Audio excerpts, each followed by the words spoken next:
cncmedellin.com. Este programa es para todos. No contiene escenas de sexo o violencia. Su contenido es responsabilidad de su productor. CNC Medellín.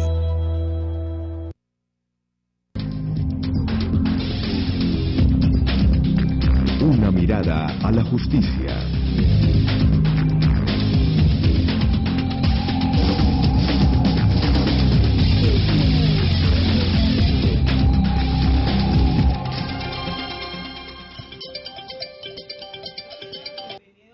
Su programa Una mirada a la justicia para conocer la ley y vivir en sintonía. Recuerden que estamos con ustedes todos los martes y jueves de 2 a 3 de la tarde y a través de la internet en la página de YouTube ustedes pueden visualizar estos programas que se suben muy actualizadamente cada 8 días y de esa manera pueden compartirlo, pueden verlo en la comodidad de sus casas y obviamente de acuerdo a las necesidades y las sugerencias que tengan, pues nos pueden llamar, comentar y solucionar cualquier tipo de inconveniente. Recuerden que nuestra organización está conformada por un grupo de abogados altamente solidarios, quienes están capacitados para solucionar de una manera civilizada cada uno de los conflictos que a ustedes se les presenta.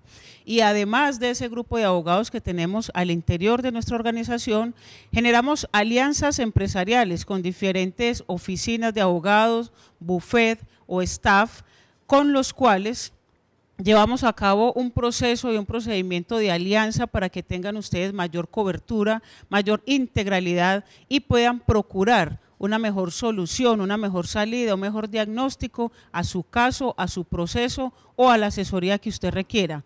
Siempre miramos su caso desde el punto de vista de la especialidad que requiera y con un ojo integral. Es así como buscamos siempre un comité en el cual diagnosticamos, estudiamos, analizamos y formulamos la mejor estrategia para que usted pueda resolver cualquier tipo de problema.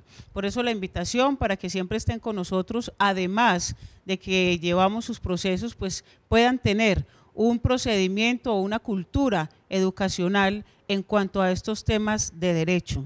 En esta tarde tenemos como invitado principal al doctor Sebastián Gómez, quien es el representante legal de la firma Litigio Estratégico, esta firma que hace parte integral en alianza de la organización Una Mirada a la Justicia y con quienes trabajamos todo lo que tiene que ver con el litigio internacional, en aspectos obviamente de derecho internacional, como también litigio nacional cuando demandamos al Estado. Por eso le damos un saludo muy especial al doctor Sebastián Gómez. Buena tarde y gracias por estar con nosotros en este programa, doctor.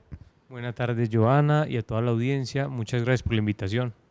El doctor, pues aquí ustedes lo ven muy joven, pero tiene una trayectoria grandísima en cuanto al litigio. Él es abogado especializado en derechos humanos, derecho internacional y se mantiene en esas alianzas internacionales donde a través de cada uno de sus casos, de sus procesos, donde hay violación de derechos humanos o donde hay demandas en contra del Estado ante organismos internacionales, él siempre está ahí y lo vemos viajando mucho, lo vemos representando a gran cantidad de personas que necesitan de sus servicios. Por eso hoy, y obviamente también la invitación para el próximo sábado en el programa de radio, queremos que nos dilucide muy bien, doctor, en qué consiste esto del litigio internacional, porque se está viendo muy de boga.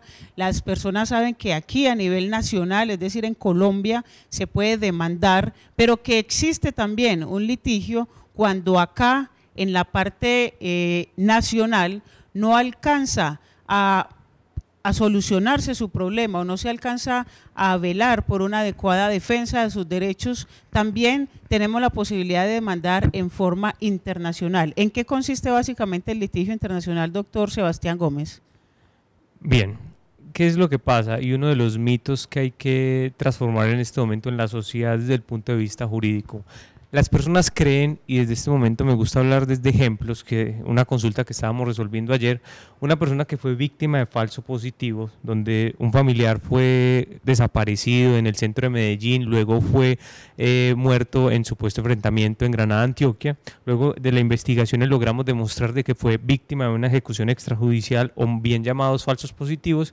Me decía, yo quiero demandar a nivel internacional. Sin embargo, ahí es uno de los mitos que uno tiene que trabajar día a día con la sociedad, y es decirles que uno no puede recurrir a nivel internacional sin haber agotado los recursos de la jurisdicción interna. ¿Y qué significa eso? Es nada más claro que debemos demandar primero a nivel nacional y ejercer todos los mecanismos y acciones pertinentes aquí a nivel nacional. Luego de que lo hagamos y no encontremos justicia y sea nugatorio el derecho, es decir, sea ineficaz esas acciones nacionales, nos vamos a sistemas internacionales de protección. ¿Cómo lo resumimos? En dos. Hay un sistema universal que es muy conocido desde las Naciones Unidas y un sistema interamericano que es desde la Corte Interamericana de Derechos Humanos, y en un inicio recurrir ante la Comisión Interamericana de Derechos Humanos ubicada en Washington. Es primordial lo que acaba de decir en el sentido, y una palabra que utilizamos mucho los abogados es la última ratio, o sea, primero que todo debemos demandar en el campo nacional, es decir, en Colombia, y agotado ya este requisito, porque se toma como requisito, doctor Sebastián, vamos entonces a demandar en el campo internacional. En esta primera parte vamos a hablar de esas demandas internacionales para retomar luego de las demandas nacionales cómo serían. ¿Esto por qué? Porque hay mucho desconocimiento tanto de los ciudadanos como de los mismos abogados, porque esto es un tema muy especial que incluso los abogados apenas estamos incursionando en él, estudiando en él y capacitándonos. Entonces vamos a hablar de esa primera, de esa segunda instancia, que es la demanda internacional, ya a sabiendas de que se agotaron los mecanismos en Colombia como tal. Entonces, ¿por qué Colombia es susceptible de ser demandado a nivel internacional? ¿Cuál es la razón de ser? En un inicio, Colombia se obligó mediante tratados internacionales a que la juzgara cortes internacionales. ¿Como cuáles? La Corte Penal Internacional, la Corte Internacional de Justicia y la más conocida por excelencia en Colombia, la Corte Interamericana de Derechos Humanos. ¿Cómo funciona este mecanismo? Es muy sencillo. Luego de haber agotado estos recursos internos, y ya hablaremos más adelante de esta etapa inicial, nosotros recurrimos en una petición o denuncia inicial ante la Comisión Interamericana en Washington. Hay dos mecanismos, uno es virtual, donde lo podemos hacer por correo electrónico, o un segundo que es de manera física allá en las instalaciones de la Comisión Interamericana. Luego de que agotemos este trámite, se hace un estudio de admisibilidad. Por eso es que es muy importante, y ahí es donde hacemos un llamado a los profesionales en derecho y a las personas naturales de que no recurran sin haber hecho un estudio detallado del caso, porque si no lo hacen de esa manera puede caerse la demanda a nivel internacional. Y existe un término de manera general, y es 6 meses dentro del término de la última acción judicial. Me explico. Si agoté los recursos de jurisdicción interna, sean 5 o 6, que ahorita vamos a hablar de ellos a profundidad, después de la última decisión cuento 6 meses. Si lo hago después de esos 6 meses, ya es o caduca esa oportunidad para recurrir ante el Sistema Interamericano de Derechos Humanos. Y por ende entonces no habría posibilidad de que se defienda a nivel internacional ningún tipo de derecho. No, a no ser de que hay unas excepciones, pero de manera general hay que tenerlo muy claro para evitar algún tipo de perjuicio o percance frente a eso. Luego de agotar esta etapa de admisibilidad, donde estudian de manera detallada cuáles son esos requisitos mínimos y esenciales, ya pasamos al estudio de fondo, donde la Comisión Interamericana decide si el caso amerita un estudio de fondo, ya no por la Comisión en Washington, sino por la Corte Interamericana en San José de Costa Rica. Entonces, por esa razón es que muchas veces les pongo un caso, la masacre El Aro, que es muy conocida y todas las personas tuvieron en cuenta que un helicóptero de la gobernación de Antioquia, el ejército, prestó los servicios. Primero se demandaron acá a nivel nacional, se agotaron los recursos y no hubo justicia. Recurrieron al sistema interamericano y la Comisión Interamericana dijo, efectivamente aquí tiene que haber un estudio de fondo. Y ya en San José de Costa Rica, la Corte Interamericana condenó internacionalmente al Estado de Colombia. Hablemos sobre esas condenas en contra de Colombia, cómo se hacen efectivas y cómo a través obviamente de un abogado que hace su gestión debe gestionarse todo este procedimiento? Bueno, aquí también hay un tema que hemos trabajado y no nos cansaremos de repetir. Uno no puede pretender recurrir a instancias internacionales, ni mucho menos a nacionales, únicamente por un interés económico. Hay tres pretensiones en las que uno busca este tipo de demandas. La primera es una indemnización económica por los perjuicios morales, materiales y que todos conocen, y las mismas víctimas son más conscientes que los abogados de los perjuicios que se les ha causado de manera material. Pero otras dos que es en las que nosotros hacemos y somos muy incisivos. Una es la reparación simbólica, es decir, la mera indemnización económica no resarce los perjuicios y no le dice a una persona de que se indemnizó y es justa la causa, sino les pongo el ejemplo de la masacre de Villatina, donde fueron asesinados a manos de policías unos niños. En el Parque El Periodista ordenaron el monumento a nombre de estos niños. Entonces eso genera una reparación simbólica donde las personas que pasan por este lugar dicen y tienen memoria sobre lo sucedido, pero buscando un tercer aspecto, y es la garantía de no repetición. Más que esa parte económica, más que ese tema de una reparación simbólica, es que ese caso no vuelva a repetir y lo tengamos en la memoria de nuestro país y siga sucediendo para que toda la estructura y los órganos del país no repitan esta barbarie. Aquí nos estamos dando cuenta que el derecho está tocando fibras muy importantes como el aspecto emocional de un ser humano, que obviamente al sufrir, al padecer una violencia o de pronto uno de sus familiares haberla padecido, pues es no solamente ese aspecto económico con el que uno eventualmente puede repararse, sino que también se sufre emocionalmente, que hay un dolor interno, que hay un proceso de sanación que hay que iniciar. ¿A eso se refiere básicamente esa filosofía de la reparación? Sí, claro, y ahí es donde viene, por ejemplo, unos ejercicios que hemos realizado acá con la organización Madres de la Candelaria. Esta organización ha logrado, aparte de que se indemnice económicamente, con la labor que hemos hecho desde el punto de vista jurídico, es unos ejercicios que hemos hecho en la cárcel de máxima seguridad de Itagüí, donde esas madres que saben quién fue el paramilitar que les asesinó a sus hijos van y le piden perdón, y ellos le piden perdón de manera recíproca para decir: te perdono por haber desaparecido a mi hijo y quiero sanar por dentro. Y eso ha generado transformación interna en la salud y bienestar de estas personas. Es increíble. Y uno muchas veces se cuestiona frente a esto, y ahí es donde viene una de las análisis que hemos realizado, y es: la cárcel no genera reconciliación y paz. Lo que se genera aquí es el perdón y la reconciliación desde cada uno de esos seres humanos que son víctimas de los flagelos de la humanidad. Es reconciliarse con el otro y a la vez con uno mismo, porque en realidad mucho se ha hablado espiritualmente y en temas de sanación.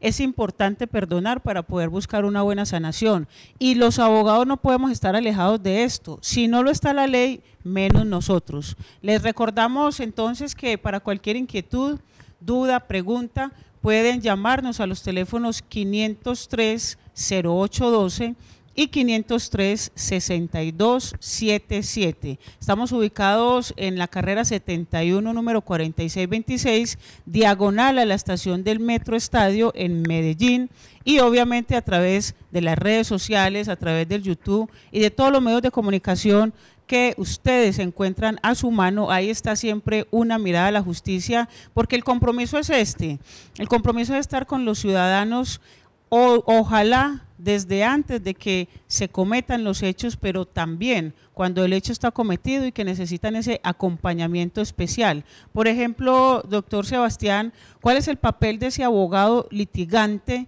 que a nivel internacional está postulando un proceso para buscar una buena justicia allí en el exterior? 3 postulados: verdad, justicia y reparación. Esos son los postulados que siempre guían la labor de cualquier litigante, no solo a nivel internacional, sino nacional, para poder lograr ese resarcimiento de los derechos a quienes han sido víctimas de las violaciones a los derechos humanos. Ese litigio internacional, doctor Sebastián, allí también podemos ver que se generan audiencias, que hay una etapa probatoria, que hay una etapa de testimonios, o cambia eventualmente con el derecho nacional que conocemos acá. De manera lógica, hay un reglamento interno de la Comisión Interamericana y de la Corte Interamericana, está la Convención Americana sobre Derechos Humanos, que regulan de manera específica este procedimiento. Sin embargo, pueden haber conceptos distintos, pero es muy análogo la dinámica, donde hay una etapa inicial, donde hay una etapa de pruebas y finalmente una etapa de sentencia, que también es un tema que se diferencia a nivel nacional e internacional. Las decisiones a nivel internacional son inapelables y definitivas. Y son vinculantes, es decir, que el Estado colombiano, si es condenado frente a un organismo internacional, necesariamente tiene que cumplir. ¿Cómo se hace cumplir esa sentencia en caso eventual de que Colombia no lo haga? Efectivamente, existen organismos internacionales como la OEA, que hace parte de la Comisión Americana sobre Derechos Humanos. Sin embargo, existe una ley específica en Colombia que mediante inclusive por una acción de tutela uno puede obligar al Estado de Colombia a cumplir esa decisión. Por eso es que inclusive han venido discusiones, en el caso por ejemplo del alcalde de Bogotá, Gustavo Petro, cuando interpuso la medida cautelar ante la Comisión Interamericana, se hablaba que esas decisiones no eran vinculantes. Sin embargo, la Corte Constitucional dirimió ese conflicto y dijo de manera tajante y clara que las decisiones de organismos internacionales tienen carácter vinculante y el Estado está obligado a cumplirlas. Y mucho más, si ya es de la Corte Interamericana de Derechos Humanos, que el Estado puede verse objeto a sanciones internacionales más gravosas en caso de que no lo cumpla. Doctor Sebastián, ¿existe de pronto congestión en el litigio internacional? Es decir, ¿cuánto se nos puede demorar un proceso, una demanda instaurada de manera internacional? Bueno, es uno de los temas más álgidos y que le genera a uno como litigante a nivel internacional impotencia. Cuando estuve la última vez en la Comisión Interamericana, habían 8.000 peticiones radicadas. Y al día de hoy, la Corte Interamericana en más de 20 años de funcionamiento nomás ha sacado 200 sentencias.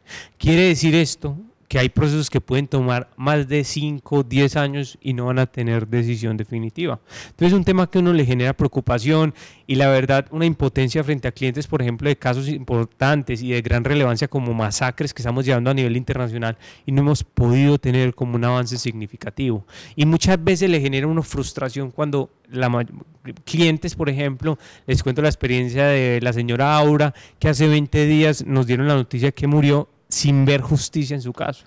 Entonces es un tema muy lamentable. Sin embargo, existen mecanismos mediante los cuales uno puede pedir una medida cautelar, otro tipo de pronunciamientos, pero de manera general sí existe congestión. Por algo muy sencillo, porque la Corte Interamericana de Derechos Humanos no solo está frente a casos de Colombia, sino frente a casos de 35 países que hacen parte de la Convención Americana sobre Derechos Humanos.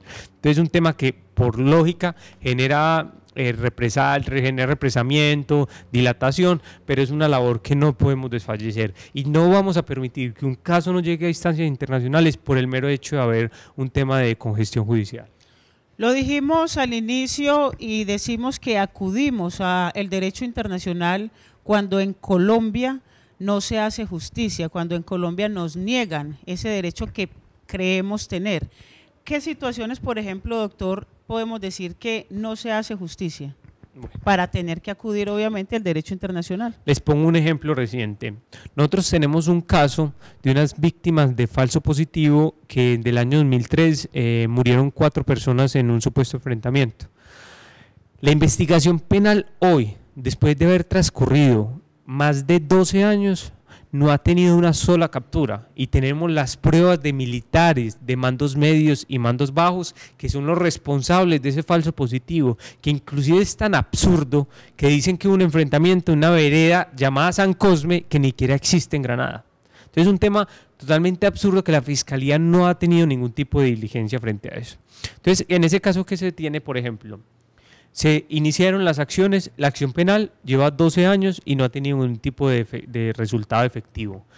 Segundo, aparte de la acción penal, la demanda contra el Estado, que se llama una acción de reparación directa o bien llamada para los abogados medio de control.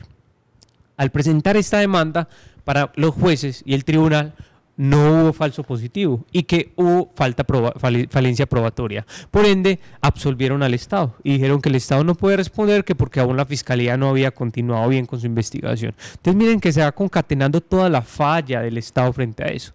Y le sumamos que en Procuraduría interpusimos una queja para que se investigaran a estos militares y al día de hoy no hemos tenido ninguna respuesta. Por esa razón es que agotamos los mecanismos y durante 12 años se le ha hecho seguimiento a este caso y no ha habido justicia. caso ejemplo para poder recurrir a nivel internacional y que se logre una sentencia condenatoria contra el Estado. Y es que obviamente Colombia, por ser un Estado social y democrático de derecho, tiene sus tres poderes totalmente independientes, pero en fin sigue siendo el mismo Estado, y las demandas que se llevan a cabo frente o contra el Estado son demandas cuantiosas, demandas que superan un presupuesto con el cual el Estado trabaja, y que muchas veces incluso los jueces tienen que ser muy precavidos y muy cautelosos a la hora de sentenciar en una demanda que le pueda costar al Estado mucho dinero. Por eso muchas veces entonces tenemos que acudir a estos organismos internacionales.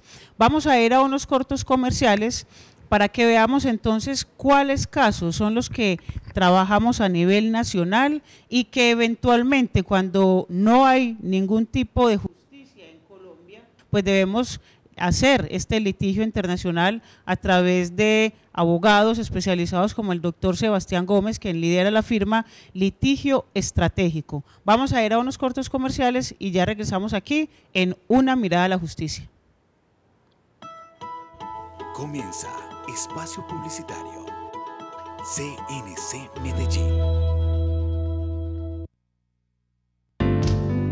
Cuando a la muerte la vi venir, ya sin aliento y sin... ¿Quién dijo que para morir el corazón debe dejar de latir? Llegó una luz que me gritaba: vuelve a vivir. Una luz. Estás viviendo al límite. ¿Qué esperas? Fundación La Luz, Centro Nacional para el Tratamiento y Prevención de las Adicciones. Mamá, papá, este mes acude a los centros de salud y solicita las vacunas para los niños menores de 6 años, mujeres entre los 10 y 49 años, madres gestantes y mayores de 50 años. Mayores informes en el 444-4448. Medellín, todos por la vida.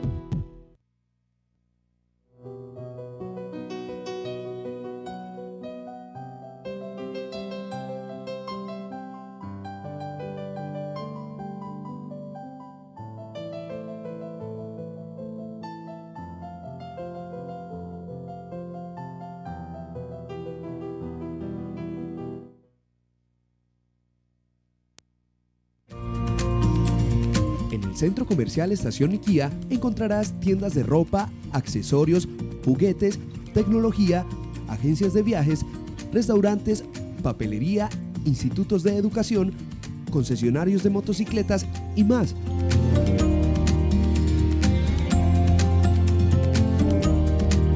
Centro Comercial Estación IKEA, más fácil.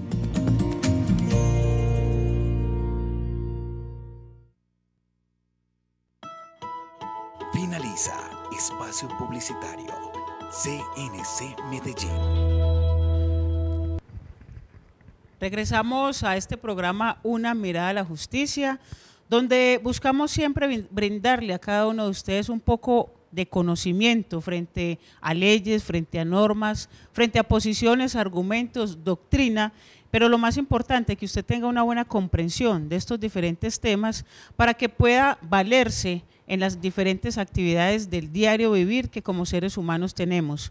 Recuerden que la organización Una Mirada a la Justicia tiene su sede principal en Medellín, en el sector Estadio, en la carrera 71, número 4626, y las líneas telefónicas para que ustedes acudan allá son 503-0812 y 503-6277. A través de estas líneas telefónicas centrales, nosotros lo que hacemos es, de acuerdo a la necesidad que usted tenga, de acuerdo al profesional que requiera, lo contactamos y lo direccionamos directamente a él para que de una manera más ágil, más rápida y con mayor certeza usted pueda resolver el conflicto que se le presente. En este caso y en la tarde de hoy tenemos como invitado al doctor Sebastián Gómez, quien es el representante legal de la firma Litigio Estratégico, y con él estamos hablando lo que tiene que ver con el litigio internacional, y en esta segunda parte vamos a hablar del litigio nacional,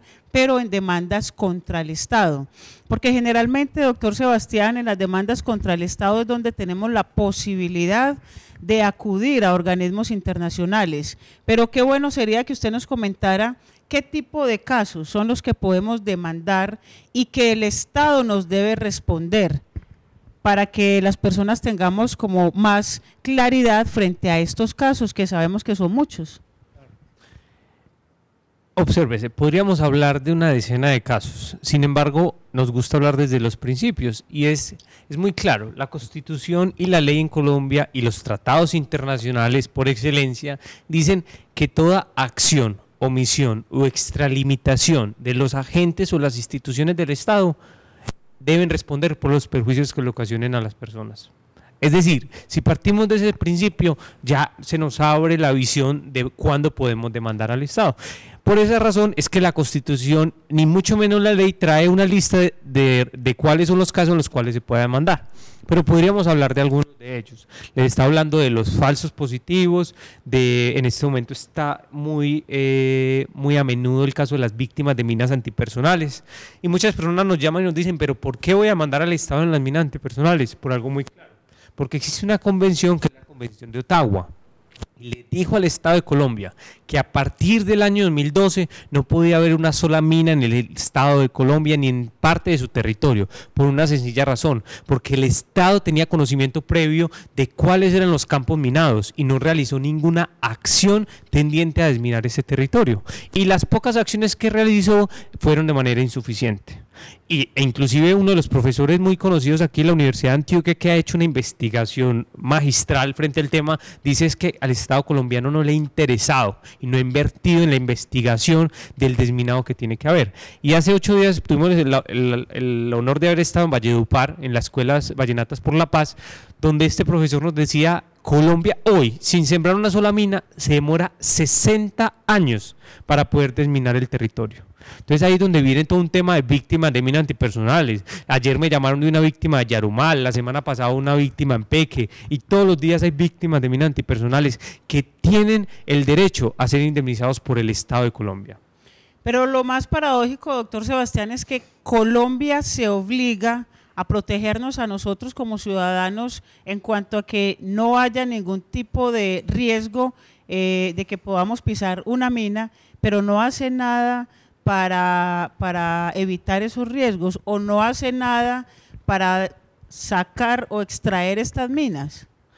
Efectivamente, y ese es un tema también, es que necesitan recursos, y al Estado de Colombia una de las falencias más grandes, y eso es donde vienen muchos países como Alemania, Suiza, y nos hacen una evaluación y nos dicen, hasta el día que ustedes no inviertan en investigación y desarrollo, no va a haber progreso y ni mucho menos víctimas. Todos los días aquí están ocurriendo casos. Otro tema que también está muy de boga es de los femicidios. ¿En qué consiste y también qué tipo de tratados existen firmados por parte de Colombia? Claro, existe la palabra femicidios, o algunas personas prefieren llamarla feminicidio, que es aquel flagelo que se hace en contra de una mujer por el mero hecho de ser mujer. Es decir, yo no voy a cometer el homicidio contra una persona por un tema de un problema personal, sino por el mero hecho de ser mujer. Y es donde viene todo ese tema de la violencia de género. ¿Qué ha pasado con esto? Y les cuento, por ejemplo, un caso que estamos llevando que ocurrió en el municipio de Bolombolo, Venecia. En el año 2012, una niña de 17 años estaba con su esposo, quien tenía 21 años, y tenían 2 niños. El niño menor tenía 3 meses de nacido. ¿Qué ocurrió? Este hombre violentaba a la niña de 17 años, que me reservo el nombre por toda la privación que tiene que tener, la protección constitucional frente a eso, pero que estamos asumiendo el caso frente a la demanda contra el Estado, donde esta niña ante la violencia fue a la policía, y la policía dijo que no podía hacer nada, que porque era un tema muy familiar. Luego ya le causó heridas graves en su rostro y fue a la policía, y la policía la única respuesta que le daba era que los problemas de pareja se solucionaban en la cama. Respuesta típica de lo que pasa hoy en día en nuestro país, un reflejo de esto. Luego fue a la comisaría de familia, y la comisaria de familia, la respuesta y la decisión que tomó fue privarla de la custodia del niño de 3 meses con el fin de obligarla a que viviera con el hombre de 21 años, toda vez que el argumento de él era que ella no cumplía las obligaciones del hogar, como era cocinar y poder estar con él en los momentos que quisiera. Esto no parece una historia real, pero así lo es, y tenemos todo el documento probatorio que se está tomando frente a esto. ¿Qué ocurrió? Finalmente, el 4 de junio del año 2012, en plena plaza de Venecia, esta niña fue asesinada con 35 puñaladas por su esposo de 21 años. Ahí es donde viene toda la omisión del Estado, donde el Estado, y a este caso lo llamamos crónica de una muerte anunciada, y debe responder el Estado. ¿Qué entidades se vinculan aquí? La Alcaldía de Venecia, porque es la responsable de las comisarías en su municipio respectivo. Bienestar Familiar, como el responsable, de acuerdo a la Ley de Infancia y Adolescencia, de la Coordinación Nacional de los Niños, Niñas y Adolescentes. Y tercero, el Ministerio de Defensa, Policía Nacional, porque ante el CAI fueron en 3 oportunidades y no hicieron ningún tipo de acción tendientes a protegerla. Y es donde viene, ya por último, la Convención Internacional llamada Belén do Pará. Esta convención, firmada a nivel internacional y suscrita por Colombia, donde dijo: me obligo a este tratado, obliga al Estado a tener una protección reforzada por la mujer, y es quitar esa brecha histórica de que la mujer ha sido vulnerada, y por eso es que tienen que hacer acciones afirmativas tendientes a protegerlas. Y ahí es donde tenemos ya, inclusive tuvimos la audiencia de conciliación, hoy estamos ya ante los juzgados administrativos de Medellín, donde vamos con toda frente a este caso, y más reiterando que va a haber por ende una indemnización económica, 2 puntos específicos: una reparación simbólica para que el nombre de esta niña no quede en la impunidad, y lo segundo, la garantía de no repetición, que muchas mujeres que hoy nos están mirando, que están siendo vulneradas y que no tienen ningún tipo de protección por parte de las entidades estatales, puedan tener una respuesta efectiva frente a esto. ¿Cómo se podría, doctor Sebastián, delimitar lo que es la violencia intrafamiliar o lesiones personales o incluso un homicidio que se puede generar, pero con esa violencia intrafamiliar, hablar de este feminicidio? Bueno, hay una línea delgada. Es un tema complejo, inclusive muchas mujeres, yo cito mucho a la doctora Raquel Hoyos, quien fue asesora de la Secretaría de Equidad y Género de la Gobernación, hoy en día es profesional en la Defensoría del Pueblo, y es una de las personas que han estado ahí siguiéndonos y haciendo un acompañamiento frente a estos casos. Hoy no podemos tener una respuesta clara frente a esa línea delgada que hay cuando es mera violencia intrafamiliar, cuando es un feminicidio, pero sí dejando claro algo: el feminicidio tiene que tener un requisito esencial, y es la muerte de una mujer, por el mero hecho de que tiene una connotación o un sufijo del homicidio. Entonces ahí sí hay un tema claro. Lo segundo, el Código Penal, en una reciente reforma legislativa, estableció un agravante por el tema de ser por violencia contra la mujer. Entonces, muchos, en este caso inclusive puede descender la pena a 60 años. Este hombre que le estoy hablando, de 21 años, que asesinó a la niña de 17 años, fue condenado a 450 meses de prisión, pero la familia dice que quiere una condena más ejemplar. Sin embargo, hoy viene todo un ejercicio, es donde reiteramos nuestra filosofía de que años de cárcel de ninguna manera va a significar justicia para una familia. ¿Qué puede esperar en este caso concreto que usted nos postula? ¿Qué puede esperar la familia con una sentencia? Que la sentencia tenga qué referentes, o que tenga qué salidas específicas, o que le tutele cuáles derechos. Bueno, principalmente desde el punto de vista económico pedimos varios perjuicios. ¿Cuáles? Primero, perjuicios morales, que es ese sufrimiento interno de cada uno de los miembros de la familia, no solo por uno, sino por su núcleo familiar. ¿Quiénes son ese núcleo familiar? Padres, es decir, madre, padre, abuelos paternos, maternos, hijos, y entre ellos hermanos. Ese es el núcleo familiar esencial que puede demandar en una demanda contra el Estado. De ahí es donde se piden un inicio, perjuicios morales, que es ese sufrimiento interno. Pero hay otro perjuicio, y es uno de los temas que nosotros insistimos, que por esa razón solo nos dedicamos a este tipo de casos, porque es un tema muy especializado, como todas las ramas en el derecho, y muy bien lo ha mencionado la doctora Joana. Y es un tema, alteraciones a las condiciones de existencia. Y observes esta diferencia. Anteriormente los abogados únicamente decían que yo podía reclamar perjuicios morales, es decir, el sufrimiento de esta persona. Pero les voy a poner otro tipo de perjuicio que estamos pidiendo y nos están concediendo los jueces, y son las alteraciones graves a las condiciones de existencia.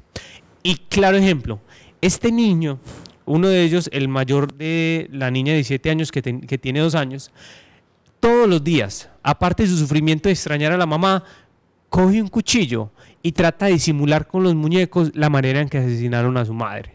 Y además no puede estudiar porque tiene unos problemas psicológicos que han afectado gravemente su vida. Entonces, aparte de ese perjuicio moral, pedimos alteraciones graves a las condiciones de existencia, es decir, cuando se ve alterado el ritmo normal de su vida, que es aparte, y uno pide más perjuicios y una indemnización económica por ende. Aparte ya de un daño fisiológico, un daño psicológico y otros que hablaremos en otro programa con mayor profundidad. Sin embargo, existen otro tipo de perjuicios que son los materiales. ¿Cuáles? Esta niña de 17 años, al cumplir su mayoría de edad, se presume que iba a ganar un salario mínimo y que con ese salario mínimo iba a sostener sus 2 niños. Por esa razón es que estamos solicitando algo que se llama el lucro cesante. ¿Y qué es ese lucro cesante? Es lo que van a dejar de percibir esos niños por la no existencia de su madre. Entonces cogemos unas tablas del DANE donde dicen cuál es la expectativa de vida y multiplicamos sobre un salario mínimo y nos da la indemnización sobre el lucro cesante. Y aparte de eso pedimos también el daño emergente. ¿Qué es el daño emergente? Son esos gastos en que incurrieron con ocasiones, es decir, en la funeraria, en los pasajes, todas las citas que han tenido con los psicólogos y bueno, en fin, todo esto debidamente probado que tiene que ver desde el punto de vista económico y ya todo lo otro que hemos hablado de la garantía de no repetición y reparación simbólica. Obviamente esta demanda sabemos que está dirigida contra el Estado porque el presunto infractor pues no va a tener la capacidad económica de asumir unos costos o una sentencia tan alta. Bueno, hay un punto claro y gracias por tocarlo, doctora Joana. Claro, por lógica podemos demandarlo a él, sin embargo, aparte y no por el hecho de decir que él no tiene los recursos, porque puede inclusive que genere recursos, nosotros demandamos al Estado por una sencilla razón, por la omisión en la vigilancia y control de esta niña. Donde el Estado hubiera tomado las acciones respectivas preventivas, no estaríamos lamentando esta muerte. Entonces, desde ese punto de vista, y vienen otros casos, por ejemplo, mañana que vamos a tener una inspección judicial en el municipio de Itagüí. Este es un caso que también está incurrido unas personas privadas, pero vamos a demandar al Estado, donde hay una vía de doble sentido en el municipio de Itagüí y venía un joven bajando en bicicleta y un Renault Clio iba a girar. Al girar colisionó con el de la bicicleta y el joven de la bicicleta murió en el incidente. ¿Qué es lo que pasa? Normalmente uno dice, vamos a demandar al señor a quien fue imprudente en ese caso. Sin embargo, con los investigadores logramos demostrar que la causa del accidente no fue la negligencia, sino la falta de señalización. Si hay falta de señalización en las vías y hay algún tipo de accidente donde se ocasionen lesiones o muerte, podemos demandar de igual manera al Estado.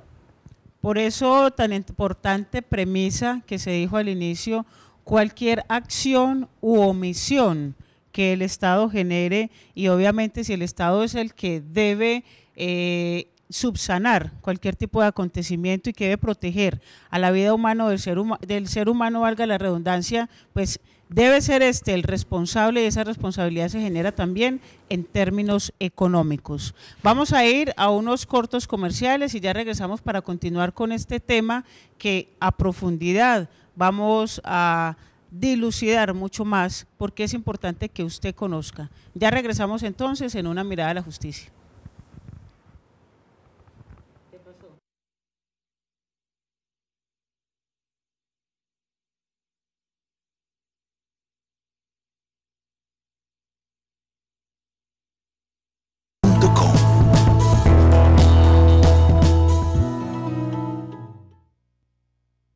Antioquia Tropical Hotel Club cuenta con una espectacular piscina de olas, divertido tobogán y zonas húmedas. Deleítese con nuestra carta de comida típica e internacional, rodeado del hermoso paisaje del Valle de Aburrá. Reserva ya el 444-3447 o en antioquiatropicalclub.com.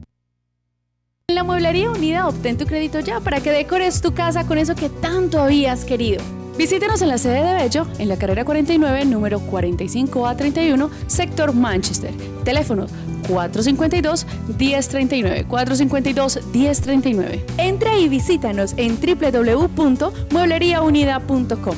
www.muebleriaunida.com y mira más de todos nuestros productos.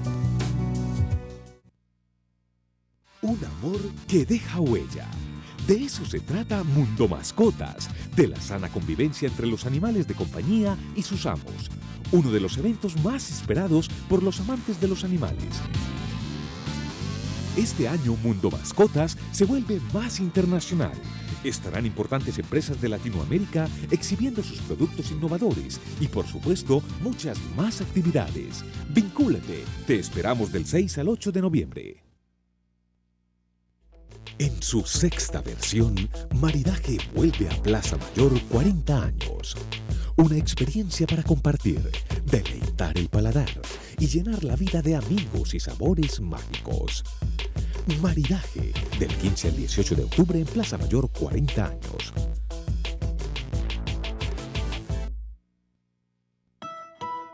Finaliza espacio publicitario. CNC Medellín.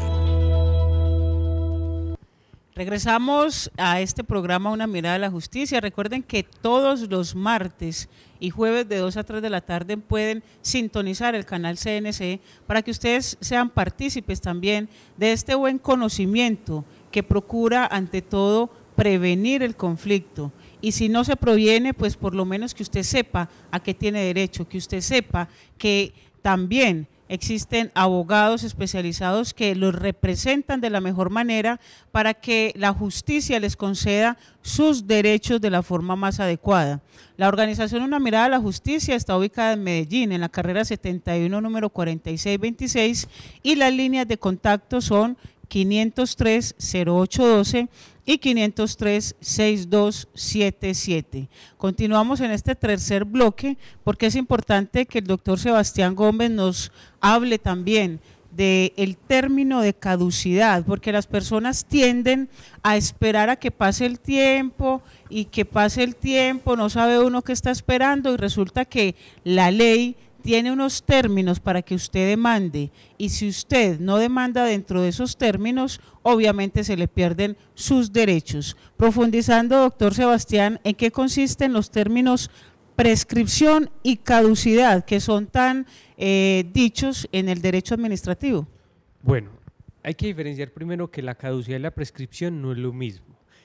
En el derecho en general y en ese tema del derecho administrativo que son las reparaciones contra el Estado, se habla de que la caducidad caduca la acción, es decir, el tiempo para yo recurrir ante el juez, y prescriben son los derechos.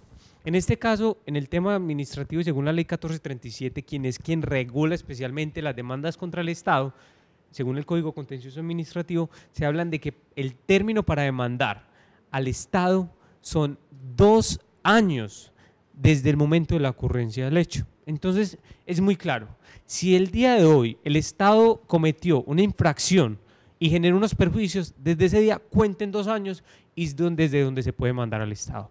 Muchas personas esperan y uno entiende inclusive muchas veces el dolor, lo que genera la pérdida de un ser querido por un tema de una negligencia del Estado, pero si usted se pasa ese término, no podemos demandar. Por una sencilla razón, porque cuando presentemos la demanda, previo a una conciliación que tiene que hacerse ante la Procuraduría, la demanda se va a llamar y en términos coloquiales se va a caer el proceso por no haber recurrido dentro del término legal. Ahora, ¿qué es lo que pasa? Hay algunas excepciones, ¿como cuáles? Existe un tratado internacional que es la Convención de Roma. El Tratado de Roma es aquel que estableció la Corte Penal Internacional. ¿Qué dice este tratado? Que cuando son delitos de lesa humanidad, es decir, cuando afectan de manera sistemática y generalizada vulneraciones graves a derechos humanos, no pueden hablar de 2 años para demandar. Claro ejemplo, si hoy decimos que hay más de 5.000 víctimas de falsos positivos, o llamadas ejecuciones extrajudiciales, no me pueden decir que si no demandaron dentro de los 2 años ya no pueden iniciar ningún tipo de acción, porque según el Estatuto de Roma hay un término imprescriptible y pueden haber pasado 10, 15 años y puedo demandar, y son los casos que estamos en este momento asumiendo, y es muchas personas que son víctimas de falsos positivos desde el año 2003 y al día de hoy perdieron el miedo a demandar. Y por ese hecho de que no es un caso aislado, sino que hizo parte de una sistemática de generales de la República, donde ordenaban la ejecución extrajudicial con el fin de conceder beneficios a estas personas por el mero hecho de mostrar resultados opositivos en ejecuciones. ¿Cómo calificar un caso como de lesa humanidad? ¿La ley lo trae taxativamente o hay que argumentar esa situación? Efectivamente, es un ejercicio argumentativo, por eso es que muchas personas, inclusive en alianzas que tenemos con oficinas de abogados y todo lo demás, recurren a nuestros servicios toda vez que somos especialistas en el área de derechos humanos y argumentamos desde dónde se da la sistematicidad y la generalidad, porque si no se hace de la manera debida, es muy probable que el caso no prospere, por el mero hecho de no argumentar el delito de lesa humanidad. Vamos a ver también una especie de demandas que se generan al interior del ejército, cuando incluso ciudadanos colombianos prestan su servicio militar y al interior del ejército se generan daños. ¿Cómo es eso? Bueno, las personas que prestan servicio militar, o algunas personas inclusive les llaman soldados regulares, el término legal se llama conscripto. Son aquellas personas que por su propia voluntad no fueron a prestar servicio militar, sino que fueron tomadas en muchos casos en retenes militares o en otro tipo de batidas mal llamadas, pero que los obligaron a esto. Cuando una persona está prestando servicio militar, el Consejo de Estado y la Corte Constitucional, que son los órganos máximos de cierre frente al tema de lo contencioso, han sido muy claros. Cualquier tipo de lesión, daño o muerte que se le cause a una persona mientras está prestando servicio militar debe ser indemnizado.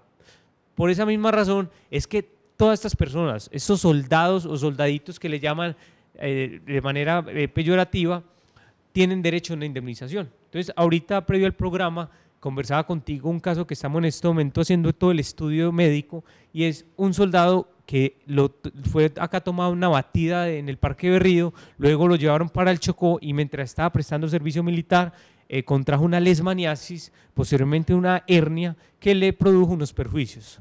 Terminó servicio militar, después de que termina servicio militar le hacen un acta de retiro y esa acta se compara con un acta de inicio donde tienen que decir en qué condiciones entró a prestar servicio militar. Todos y absolutamente cualquier perjuicio que le cause con ocasión al servicio militar tiene que ser indemnizado. Morales, materiales y cualquier tipo de perjuicio frente a esto. Y de allí es donde tenemos personal médico especializado, donde determinan la pérdida de capacidad laboral de estas personas, porque es que inclusive el soldado que estábamos conversando ahora tiene una pérdida de capacidad laboral del 60%. Es decir, entró bien al ejército, lo obligaron a hacer unas tareas que él ni siquiera quería. Él no quería estar en enfrentamientos y en combates, no fue por su propia voluntad. Le generaron unos perjuicios, como fue la leishmaniasis y una hernia. Y hoy salió y no puede trabajar en óptimas condiciones. Es allí donde el Estado debe responder. ¿Genera incluso esta situación una pensión? Efectivamente, y en este caso como supera el 50%, y es un argumento también que muchas veces, y ahí es donde le hacemos una invitación, si ustedes son personas que nos están escuchando, familiares de ustedes que han prestado servicio militar y han salido dentro de los 2 años siguientes al día de hoy, podemos estudiar el caso. ¿Y qué es lo que pasa frente a eso? Muchas personas les influyen miedo dentro de las filas del ejército y les dicen que no pueden demandar, que van a tener problemas, pero les garantizamos que no va a ser así. Porque es que para eso estamos como abogados, para velar por la protección de estas personas. El Estado, según una ley, dice supuestamente que las personas que están prestando, que son del ejército o de las fuerzas militares, tienen que tener una pérdida de capacidad laboral superior al 75% para tener una pensión. Un régimen distinto al régimen de pensión para una persona ordinaria, que es el 50%. Sin embargo, una sentencia de la Corte Constitucional, que la estamos trayendo a colación y estamos argumentando en nuestras demandas, donde decimos que cualquier tipo de pérdida de capacidad laboral que supere el 50% tiene que generar una pensión. Y por esa razón es que muchas veces no pedimos la pensión, sino que hacemos una tabla y decimos que un soldado, o por ejemplo este caso que les estoy hablando, que es del joven John Steven, tiene 22 años. Una expectativa de vida dice que va a vivir más de 56 años. Hacemos una regla según el DANE y cobramos el salario mínimo multiplicado por todos esos años. Esa es otra especie de indemnización. Sí. ¿Qué pasa también? Porque pudiera ser muy similar la situación de los presos, de los que están pagando o purgando una condena, que también son responsabilidad del Estado?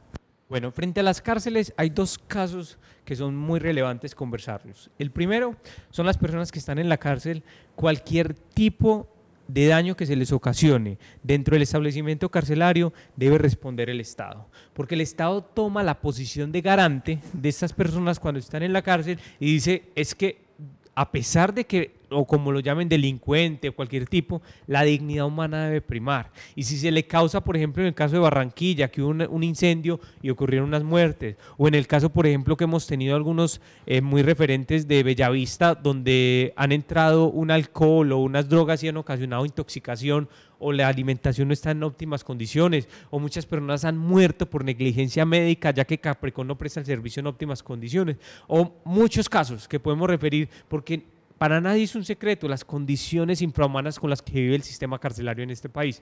Cualquier tipo de daño que se les ocasione a esta persona, el Estado debe responder. Sin embargo, hay unos casos más interesantes frente a esto. ¿Y qué es? La política criminal de este país está asumiendo una posición y es, aquí no se respeta la presunción de inocencia. La policía captura a una persona supuestamente en situación de flagrancia, la llevan para la cárcel y al año o a los 2 años le dicen, discúlpeme, usted es inocente, lo absuelvo. Todo ese tiempo, así sea un solo día en que una persona estuvo en la cárcel, por el mero hecho de que había una presunción de inocencia y todo el tiempo que estuvo allá tienen derecho a ser indemnizados. Y eso se llama privación injusta de la libertad. Y son casos también que estamos llevando aquí ante órganos nacionales y luego ante organismos internacionales en caso de que no encontremos una justa decisión. Son muchos los casos, muchos los acontecimientos y es muy importante que usted los conozca, porque si no es su caso, posiblemente es el de un vecino, de un amigo, de un familiar o de alguien que usted conozca y que de pronto no ha hecho nada por buscar una solución o por buscar que le resarzan sus daños y perjuicios. Este es el momento para que usted comparta con estas personas este video, este programa y la información que estamos dando, como también las líneas telefónicas de contacto y la dirección, que la encauzamos directamente a la organización Una Mirada a la Justicia. Pero también es importante, doctor Sebastián, que demos sus datos de contacto, su dirección y teléfono para quienes deseen contactarse directamente lo puedan hacer, porque en realidad en esto consiste la alianza como tal, en que ustedes tengan la opción de acudir a cualquiera de nuestras oficinas, que de manera integral le vamos a dar la mejor solución al inconveniente que usted tenga. ¿Cuáles son esos datos de contacto, doctor Sebastián? Nuestras oficinas aquí en Medellín están ubicadas en la calle 36, número 66A73, a 2 cuadras del centro comercial Unicentro, sobre toda la avenida Bolivariana. El teléfono es 403-6137, pueden comunicarse, pedir la consulta, no tiene ningún costo. Frente a eso, si observamos que hay viabilidad y nos podemos sentar para consultar el caso a mayor profundidad, y nuestro sitio web pueden encontrarnos en Facebook como Litigio Estratégico. Muy bien, y sabiendo también que si usted dice que escuchó el programa, ya sea en radio, televisión, usted tiene el beneficio especial de adquirir la tarjeta preferencial y de hacerse acreedor de tantos beneficios que tienen. Y obviamente uno de ellos, doctor, es que se le lleva todo el proceso y no se les cobra ningún tipo de reconocimiento económico hasta tanto el proceso no salga y se compensa entonces los honorarios en un porcentaje. Esa es la manera de trabajar. Claro, nuestra oficina tiene una filosofía y es, si son casos en que han sido vulnerados por instituciones y agentes del Estado, no es ético cobrarle a una persona en un inicio porque en la mayoría de los casos no cuentan con recursos. Por esa razón, al ser también base desde la protección de los derechos humanos, cobramos algo que se llama desde el derecho la cuota litis, es decir, un porcentaje en caso de que se gane el proceso. Falta todavía muchos temas y al doctor le hacemos la cordial invitación para que esté con nosotros también el próximo jueves y continuemos con este programa. Y ustedes muy atentos porque vamos a hacer bloques tanto en televisión como en radio. Por eso el sábado sintonizando Muneraisma en radio de 9 a 10 de la mañana y Ondas de la Montaña de 11 a 12 del día.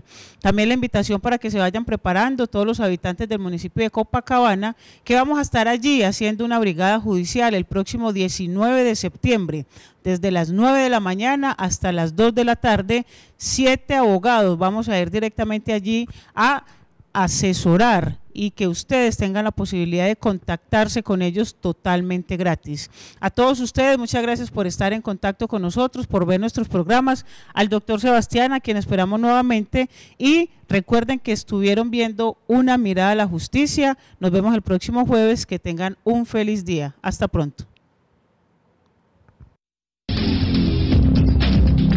Una mirada a la justicia.